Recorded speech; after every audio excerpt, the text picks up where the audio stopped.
சாதத்தோட சாப்பிட்றதுக்கு அட்டகாசமான ஒரு சைட் டிஷ் சூப்பராக ரெடியாக்கியாச்சு. வாங்க இது எப்படி செய்யலான்னு பார்க்கலாம். 3 டேபிள் ஸ்பூன் தேங்காய் எண்ணெய் சேர்த்துக்கோங்க.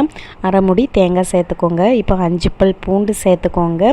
தேவையான அளவுக்கு பச்சை மிளகா, காரத்துக்கு ஏற்ப கொஞ்சமாக புளி சேர்த்துக்கோங்க. கருவேப்பிலையும் கூடவே ஜீரகமும் சேர்த்துக்கோங்க.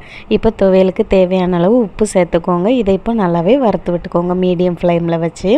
இதுக்கு ஏன் சாமந்தி துவையல்னால் இது ஒயிட் கலரில் இருக்குதுல்ல, ஸோ அதனால தான் இதோட நேம் வந்து சாமந்தி துவையல். செம்ம டேஸ்ட்டாக இருக்கும் சாதத்தோட சாப்பிட்றதுக்கு.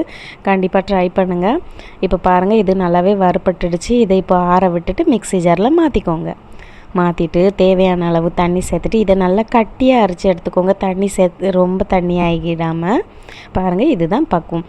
இது சாதத்தோட சாப்பிட்றதுக்கு, பழைய சாதத்தோட செம்ம டேஸ்ட்டாக இருக்கும் சாப்பிட்றதுக்கு. கண்டிப்பாக நீங்களும் ட்ரை பண்ணி பாருங்கள். தேங்க்யூ.